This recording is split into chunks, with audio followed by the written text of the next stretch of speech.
Então abra aí Marcos capítulo 13. Tem um texto que eu deixei passar do capítulo 12, mas na hora certa aqui numa ceia, nós vamos ministrar, que é o texto da oferta da viúva pobre. Tá? E hoje, esse tema é conhecido como o sermão profético, o princípio das dores. Lá no livro de Mateus, ele também é ministrado. O livro de Mateus, Jesus tem os grandes 5 sermões de Jesus está no livro de Mateus. Os 5 maiores sermões de Jesus, como o Sermão do Monte, né? Todos eles abordam o reino de Deus. O sermão profético, as parábolas, todos eles abordam o reino de Deus. Acharei Marcos capítulo 13. Vamos lá, acompanhe, por favor. Mantenha a sua Bíblia aberta. É preciso você manter a Bíblia aberta para você e eu voltarmos no texto. Do verso 1 a 8 do capítulo 13 de Marcos. Jesus está aqui em Jerusalém, viu? Ele não está aqui em Cafarnaum, nem em Nazaré, ou em outra cidade. Ele está em Jerusalém. E saindo ele do templo, disse-lhe um dos seus discípulos: Mestre, olha que pedras e que edifício. O discípulo aqui está falando do templo, né, judaico, que tinha sido construído por Herodes. Daqui a pouco a gente fala sobre esse templo. E respondendo Jesus, olha só, preste atenção na resposta de Jesus. O discípulo veio e disse: Mestre, olha que prédio lindo, olha que charme, olha que riqueza o nosso templo, olha que orgulho espiritual o nosso templo. Jesus responde e diz assim: vês esses grandes edifícios?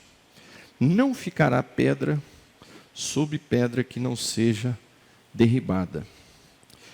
E assentando-se ele no monte das oliveiras, de fronte ao templo, Pedro e Tiago e João e André lhe perguntaram em particular. Jesus falou isso lá no templo, aí saiu.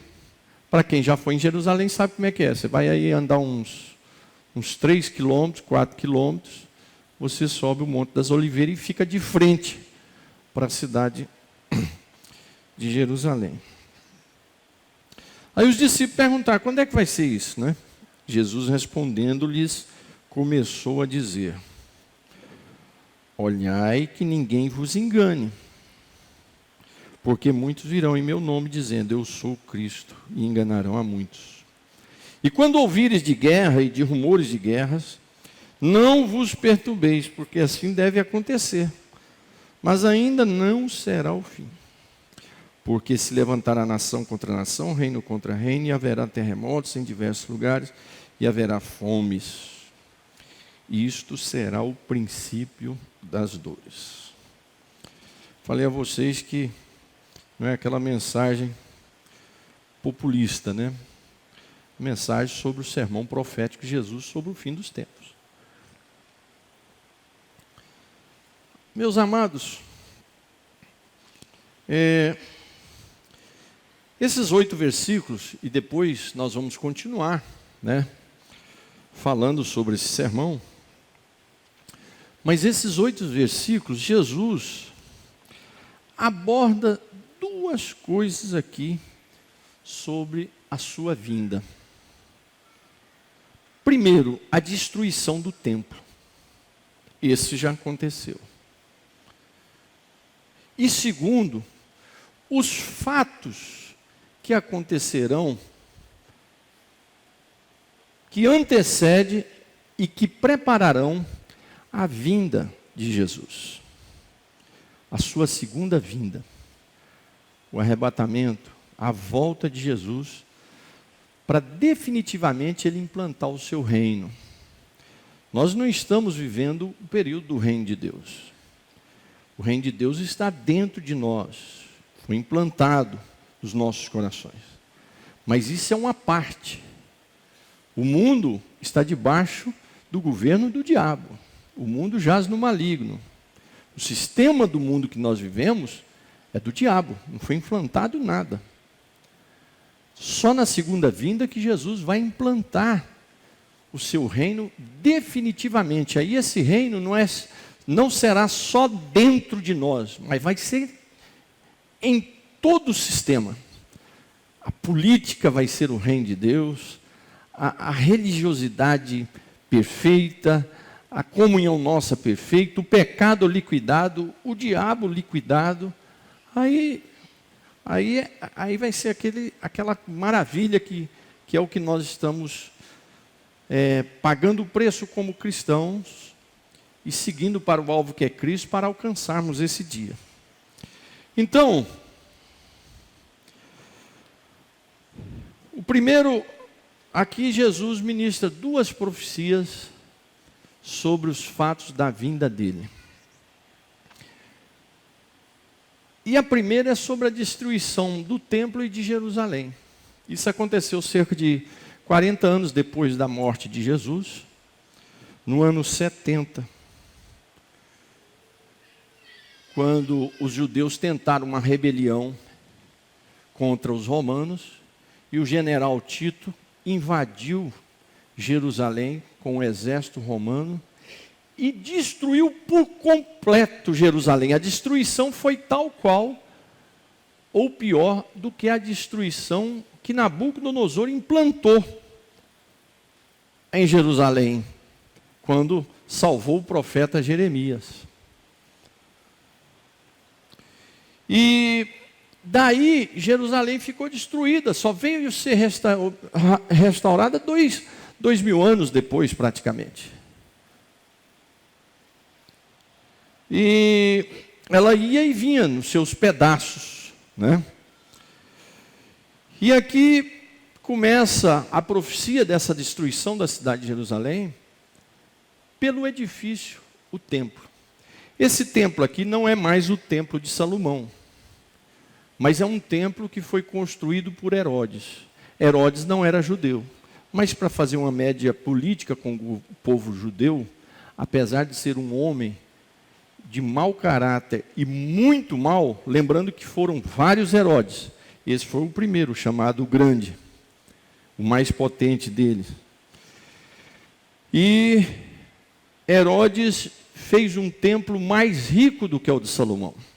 Se o de Salomão já foi aquela riqueza toda, o de Herodes foi mais rico ainda. Só que em momento algum fala da visita de Deus nesse templo, como foi o de Salomão. O que também, a visita de Deus num templo não significa que aquele templo não vai se perder. Isso vai depender das pessoas. Eu e você ser cheio de Deus hoje, não quer dizer que amanhã eu e você podemos ser totalmente vazios e até contra Deus. Isso vai depender de eu e você mantermos na presença do Senhor. A vida cristã, ela tem que ser uma constância. Ela não é uma mágica que eu e você experimentamos e está resolvido. A vida cristã, ela é uma batalha diária, ela é uma conquista diária, ela é uma busca diária.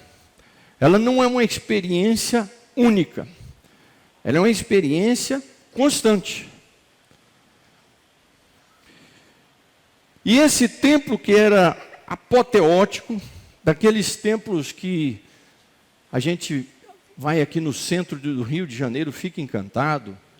Temos no Brasil templos monstruosos, católicos, evangélicos, templos assustadores no seu tamanho. Nós estamos construindo um grande templo, né? Agora em março, se Deus quiser, retornamos aos serviços. Aí fica um templo bonito. Claro que é um templo objetivo, né? Para não ser um templo caro, é um templo bem objetivo, muito mais para aglomerar as pessoas. Mas esse templo ele era assustador. Assim como também alguns templos pelo mundo que são assustadores na sua potência. Nós temos lá na Califórnia a famosa igreja evangélica, a Igreja de Cristal, que é uma coisa assim, os olhos da gente quando vê não acredita que aquilo possa existir. ou como o do Vaticano, ou como a Catedral de Notre Dame, ali em Paris, e tantas outras. E quando o seu discípulo valoriza esse templo, a resposta de Jesus, olha a resposta de Jesus. Esse templo era para quê? Não era para adorar a Deus? Esse templo não era local de culto a Deus? Deus não fez um elogio a esse templo. Jesus não teceu nenhum elogio a esse templo. Verdadeiramente, isso aqui é um espetáculo. Os cultos que acontecem aqui, os louvores, os hinos. Jesus não falou nada, Jesus simplesmente falou da destruição desse templo. Falou, olha, preste atenção nisso aqui que não vai ficar pedra sobre pedra. Isso aqui vai ser derrubado. E isso veio acontecer, como eu disse, nos anos 70, destruído por Tito. E Tito, para comemorar a destruição desse templo e a destruição de Jerusalém, lá em Roma, do lado do Coliseu Romano, para quem já foi em Roma, do lado do Coliseu Romano, você tem um arco enorme, que depois Napoleão vai copiar esse arco, claro que numa extensão bem menor, e vai fazer um lá em Paris, ali na Champs-Élysées. Mas o verdadeiro arco, e o mais antigo, é o de Tito, do lado do Coliseu. É monstruoso. Aquilo foi uma homenagem, está escrito lá. Uma homenagem que Tito recebeu por ter destruído Jerusalém e o templo de Jerusalém. Então, meus amados, qual é a lição que isso nos ensina, em primeiro lugar? Em primeiro lugar, que a profecia, Jesus está dizendo que para ele voltar, a primeira coisa que ia acontecer era a destruição de Jerusalém e do templo.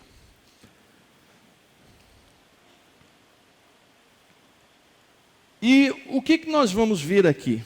Que Jesus não estava preocupado com a beleza, com a imponência, com a potência, com a riqueza daquele templo.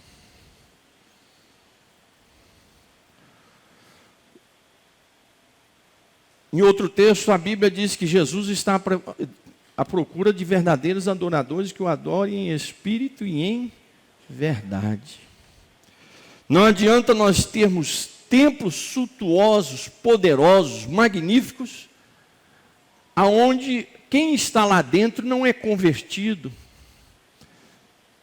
não tem uma doutrina viva da palavra de Deus, uma doutrina transformadora, uma doutrina que renovadora, que transforma, que muda a vida, que muda caráter. Não adianta nada termos grandes templos, não adianta nada nós construirmos esse templo aqui, se nós não formos para lá transformados pela palavra de Deus e pelo poder de Deus, e vivemos a palavra de Deus. Também não adianta só vivermos da doutrina da palavra de Deus, mas é viver essa doutrina e colocá-la em prática. Então lá no ensino da palavra de Deus, diz para nós amarmos a Deus sobre todas as coisas. Então é amarmos a Deus e pôr isso em prática. Amar o nosso irmão. Se você não anda de mãos dadas com seu irmão, até porque não tem tempo para isso, você pelo menos não falar mal do seu irmão.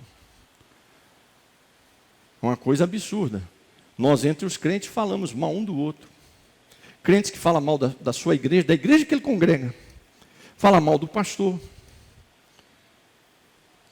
Charles Spurgeon disse que o único exército que dá tiro nele mesmo é a igreja. Você não vê outro exército dando tiro neles. Mas a igreja consegue dar tiro em si mesmo. Como, pastor? Você tem obreiro que fala mal da igreja. Você tem obreiro que fala mal do pastor. Você tem obreiro que fala mal de jovens, de irmãs, de casais, de família. Você tem pastor que não respeita a igreja. Você tem pastor que não investe na igreja, que não investe no seu ministério.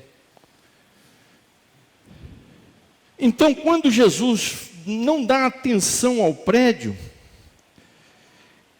Nós temos que aprender que a verdadeira glória da igreja não consiste na beleza do edifício, mas é a presença de Deus na minha e na sua vida, e eu viver essa presença de Deus. É eu viver essa palavra. Se eu errar aqui hoje, como pecador e carnal que eu sou, cair aos pés do Senhor e dizer: Senhor, tem misericórdia, segura minhas mãos, me ajuda a caminhar, porque eu não quero me afastar do meio do teu povo, eu quero continuar pertencendo à tua família, eu pertenço ao teu povo. Hoje eu pequei, falei mal do meu irmão, mas me perdoa, não quero voltar mais nessa miséria. E você continua caminhando e sendo tocado pelo poder da palavra de Deus, e essa palavra mexendo com o seu interior.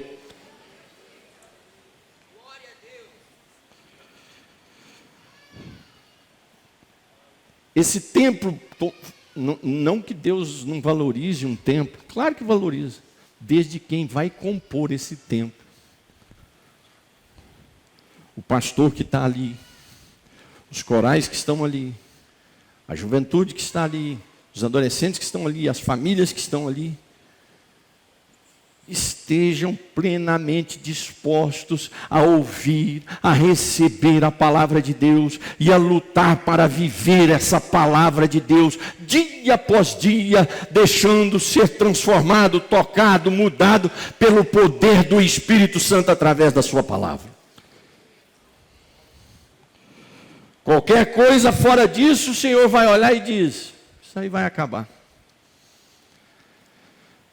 Mas o crente verdadeiro, cheio do Espírito Santo, esse não acaba.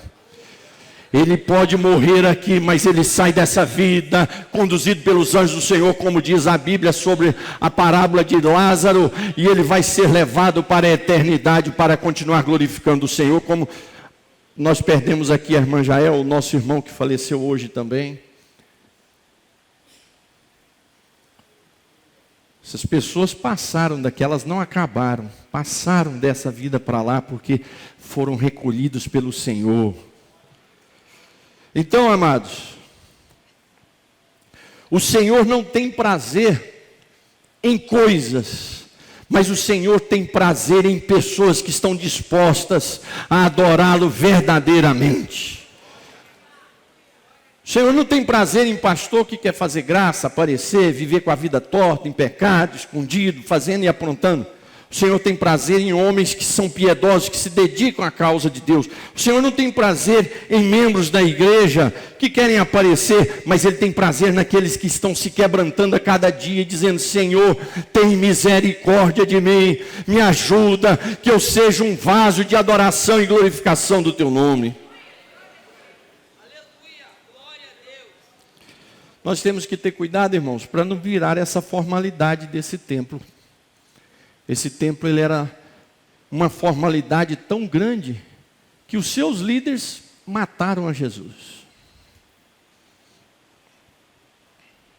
Somos demasiadamente inclinados, irmãos, a supor que onde há um imponente edifício eclesiástico, uma magnífica cerimônia, pedras esculpidas, vitrais coloridos, boa música, ministro, grande pregador, basta. Isso não é verdade diante do Senhor. Uma pequena choupana, aonde tem crentes quebrantados ali, reunidos, pregando a palavra de Deus, o Senhor pode estar ali, e enquanto num grande culto de uma grande igreja, o Senhor pode não estar. Olha, amados, quando eu estava me preparando para ministrar essa palavra para vocês, eu estava refletindo sobre isso, porque é um peso muito grande, porque eu sou pastor de um grande templo, de uma grande catedral, estamos construindo uma grande catedral, de um número enorme de crentes. Então eu estava fazendo uma reflexão, me veio um temor muito grande.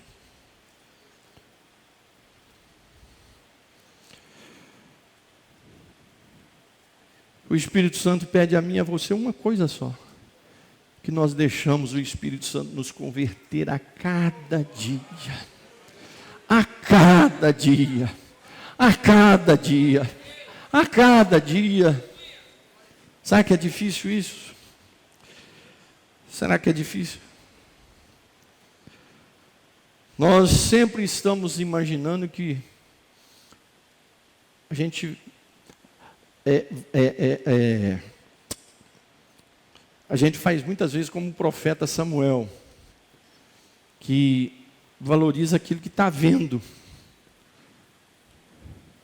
O Senhor valoriza o que está dentro do nosso coração. Se é uma choupana, onde todos ali estão em carnalidade e pecado, o Senhor está de costa também para aquilo. Se é uma catedral em que todos estão com a vida, uma formalidade morta, o Senhor está de costa para aquilo. Mas se é uma choupana onde tem gente quebrantado clamando o Senhor, se é uma catedral onde está cheio de servos de Deus quebrantado clamando o Senhor, Ele estará presente, porque a visão do Senhor parte do que está dentro do meu e do seu coração. E aonde tiver templos vazios, no sentido de uma verdadeira adoração, não vai ficar pedra sobre pedra. Por que a gente vê grandes líderes, grandes igrejas, grandes cantores, evangélicos famosos, sendo derribados, como esse templo que foi derribado pelos romanos? Porque lá dentro não tem uma verdadeira adoração, verdadeiro arrependimento, quebrantamento, procura de mudança de vida, fome pela palavra de Deus. Tem nada disso, tem uma religiosidade ali dentro. O Senhor está procurando homens e mulheres quebrantados, que diga: Senhor, eis-me aqui, tem misericórdia de mim. Faz de mim um vaso para te adorar, faz de mim um vaso de bênção para quem está do meu lado. E em segundo lugar, Jesus, a segunda alerta aqui de Jesus, é sobre a sua segunda vinda. Essa ainda não aconteceu. E para acontecer essa vinda de Jesus, Ele nos dá aqui algumas alertas. Que já vem acontecendo desde da sua morte e da sua ressurreição. Quando Ele diz assim, os discípulos perguntando: e como é que vai ser isso, Senhor? Como é que vai começar isso? E Jesus responde começando a dizer o seguinte: primeira coisa que o Senhor nos fala, cuidado para ninguém te enganar. A primeira palavra que Jesus dá para os discípulos é: cuidado para você não ser enganado. Porque infelizmente tem gente que gosta de ser enganado. Tem gente que precisa ser enganado para hipnotizar o seu próprio erro que ele vive.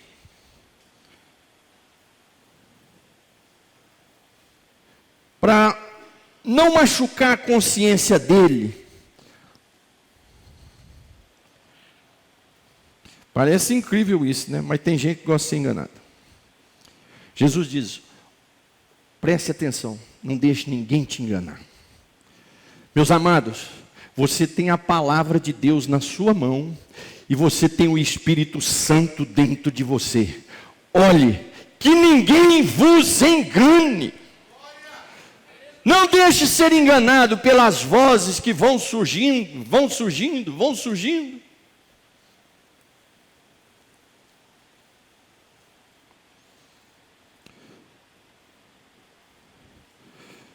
E que enganação é essa? Estamos dizendo: olha, aqui tem milagre, aqui tem um Cristo, aqui tem isso, aquilo tem outro. A primeira recomendação que Jesus nos dá sobre a sua segunda vinda é para nós não deixarmos ser enganados. Por quê? Se Ele está falando para não ter o cuidado de não ser enganado, é porque surgirão muitos enganadores. E cada vez que o tempo vai passando, mais enganadores vai surgindo. E o enganador não é aquele que fala mentira. Porque o que fala mentira, você já sabe que ele está mentindo. O enganador é aquele que contém meias verdades.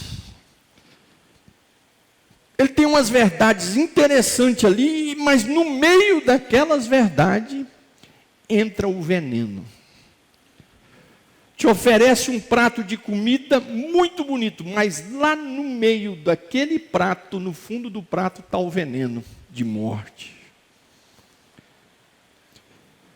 A primeira recomendação de Jesus é: olhai para que ninguém vos engane, irmãos. O meu ouvido, o seu ouvido, os meus olhos, os seus olhos, a minha mente, a sua mente, o meu coração, o seu coração tem que estar cheio da palavra de Deus, porque senão eu e você vamos ser enganados. Olha, Jesus disse que vai ter engano, então é porque vai ter, ué. Jesus não disse aqui para os discípulos, nos versículos que eu disse a vocês: olha, na minha vinda se prepare que vai haver fogo para todo lado de poder. Vai haver uma prosperidade no meio do povo de Deus. Vai haver coisa... Não. Só falou coisa ruim.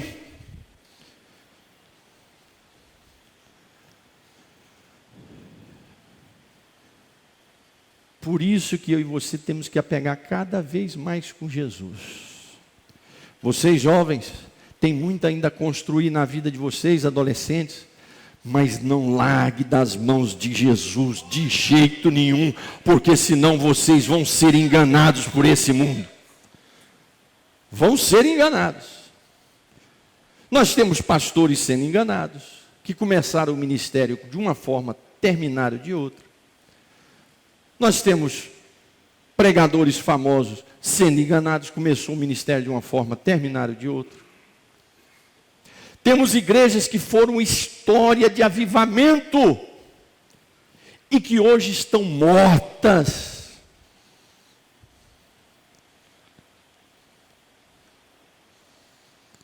Cuidado para ninguém te enganar. Essa é a primeira palavra, eu acho que essa é a mais importante.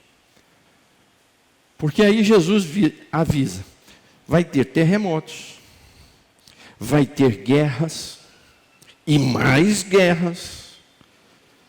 Mas não perturbe o coração, porque assim deve acontecer, mas ainda não é o fim. Vai ter nação contra nação, reino contra reino. Vai haver terremotos em diversos lugares, tragédias e tragédias. E eu vou falar para vocês, mais do que isso, o Ocidente está experimentando uma mudança diabólica tão grande que isso vai se acabar, não tem como não acabar. Nós temos estados e países hoje batendo no peito e se orgulhando que ali pode-se fazer aborto. Na Califórnia agora, crianças com 8 anos têm a liberação de fazer troca de sexo. E isso eles batem no peito dizendo: aqui nós somos inteligentes. Aqui nós damos liberdade. Essa semana, quem esteve pregando a palavra de Deus aí de forma mais incrível, absurda, foi o Putin. Como é que pode uma coisa dessa? Exortando o Ocidente a voltar para a palavra de Deus e dizendo que as igrejas do Ocidente se desviaram. Você pode entender o que é isso? O Putin dizer num discurso mundial para o Ocidente que o Ocidente se desviou da palavra de Deus e que a igreja do Ocidente hoje é uma igreja falsa. Pedras clamando.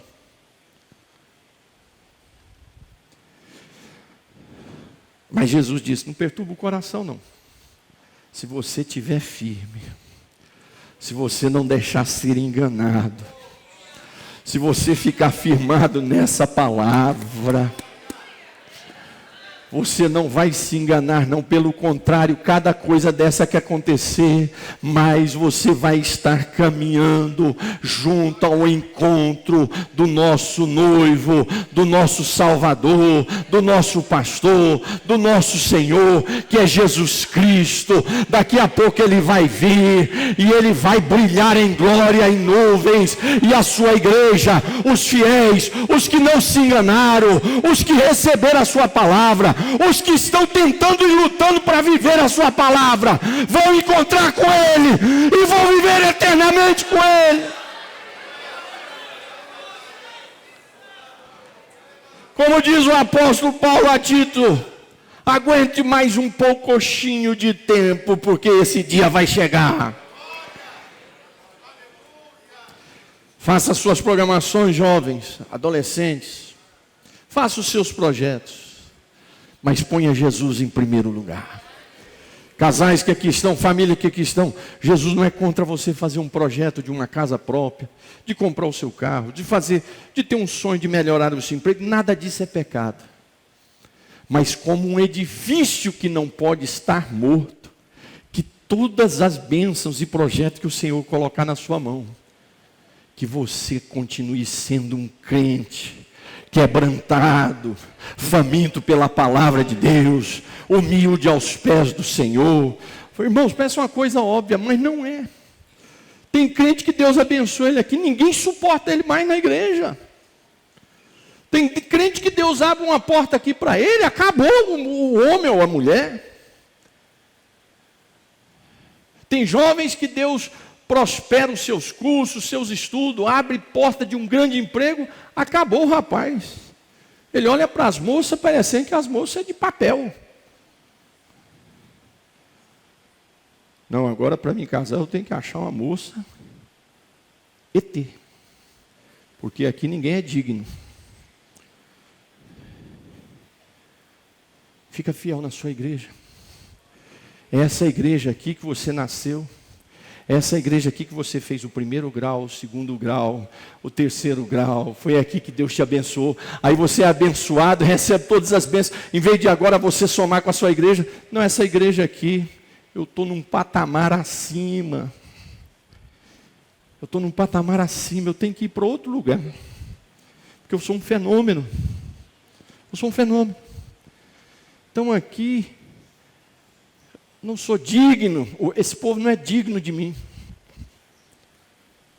O sangue de Jesus tem poder. Seja humilde aos pés do Senhor. Aonde o Senhor está te abençoando, fique firme, fica quieto, porque é aí que Ele vai te abençoar. Meus irmãos, tomem cuidado, porque olha, a espada de Deus está solta para entrar dentro de muita casa de crente aqui em Bangu, que não respeita pastor, que não respeita a igreja. A espada do Senhor vai entrar na casa de muito crente aqui que não respeita pastor e igreja. Deus tem me falado isso. Ah, o senhor está amaldiçoando? Não. Quem é crente fiel, irmãos, ele dá glória a Deus quando ouve isso. Agora, você que anda com a vida torta, é fofoqueiro, é linguarudo, fala mal de tudo e de todos, cuidado que a espada do Senhor está solta. Cuidado que a espada do Senhor está solta.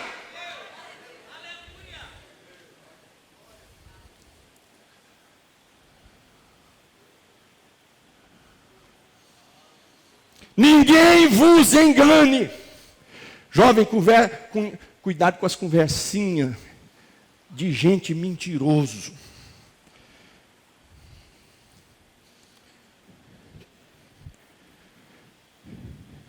Cuidado. Adolescentes, cuidado com conversinha de gente mentiroso. Mentiroso, ele é manso. Ele é suavezinho. Ele tenta não assustar. Pastor igual eu não, é igual Jesus. Chega com um chicote no... Mas é que eu estou tentando levar alguém para o céu.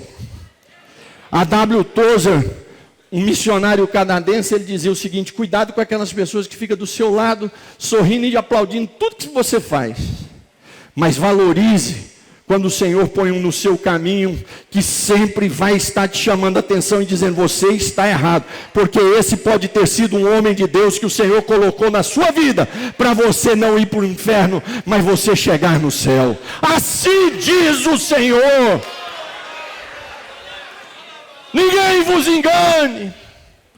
Porque nós vamos ver edifícios, pessoas, famosos derreterem, mas aqueles que forem fiéis ao Senhor vão permanecer firmes.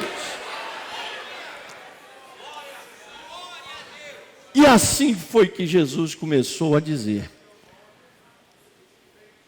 sobre o final de tudo. Para mim e para você, se quisermos buscar essa fidelidade ao Senhor, isso aqui não nos assusta, pelo contrário, glória a Deus. E a gente diz, ora vem Senhor Jesus. Vamos ficar de pé.